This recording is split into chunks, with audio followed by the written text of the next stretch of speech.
इंदौर से आज की सबसे बड़ी खबर। फूटी कोठी चौराहा स्थित पुखराज पैलेस में 21 अगस्त को लव जिहाद के खिलाफ नारी शक्ति संगम का आयोजन हुआ। महिषासुर मर्दनी स्तोत्र के शंखनाद के साथ शुरू हुए इस सम्मेलन में हजारों बालिकाओं और मातृशक्ति ने एक साथ धर्म और संस्कृति की रक्षा का संकल्प लिया।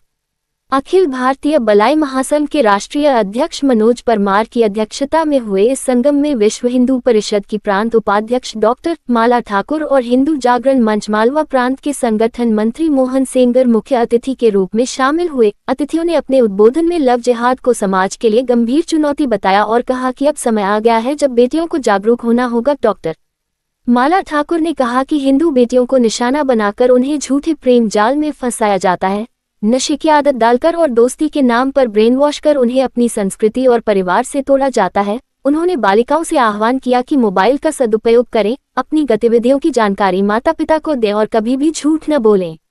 उन्होंने कहा कि रानी दुर्गावती की तरह आत्मसम्मान की रक्षा ही धर्म और राष्ट्र की रक्षा है और जब जरूरत पड़े तो नारी दुर्गा, काली और चंडी का रूप धारण कर सकती है। इस अवसर पर दुर्गा बनो, काली बनो, पर कभी ना बुर्के वाली बनो और जय श्री राम जैसे नारे गूंजते रहे। पूरा माहौल नारी शक्ति के संकल्प और धर्म रक्षा की आवाज से गूंज उठा।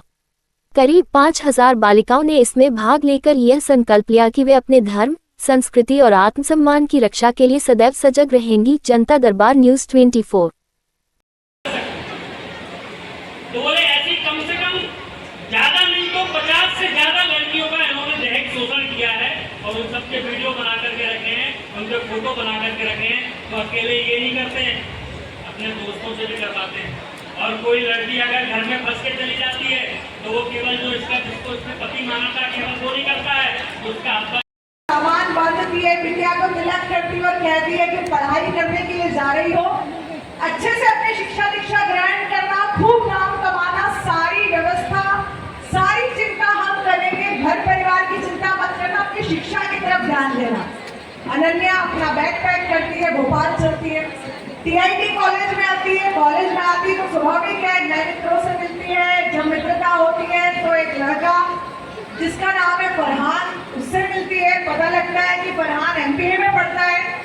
उसकी एक बहन है जोया, जो दोनों भाई बहन अपने आप को बताते हैं कि फेमिनिज्म को मानते हैं। अभी आदरणीय मोहित भैया यहाँ महिलाओं के बारे में जो स्वतंत्रता है आजकल की, इसके विषय में आपने बताया उस प्रकार से कि हमारी सोच बहुत बड़ी है और हमारे धर्म में महिला पुरुष ऐसा कोई विभेद नहीं है। हमारे यहाँ तो लड़कियों को बहुत स्वतंत्रता है। बिंदी क्यों लगाना है, व्रत क्यों करना है, ये सारी बातों में क्यों उलझाना है, ऐसा बातचीत करके अनन्या का ब्रेन वॉश करते हैं।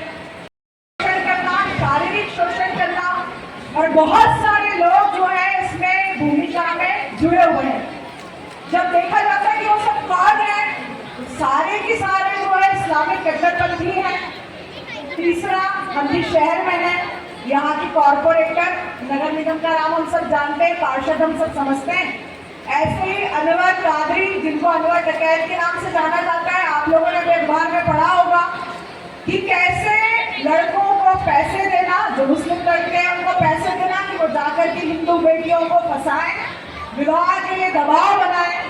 ऐसी बहुत सारी घटनाएं। हमारे पास का देवास में एक बड़े कांग्रेस नेता की भतीजी, बातचीत हुई, एक ऐसे ही किसी कट्टरपंथी के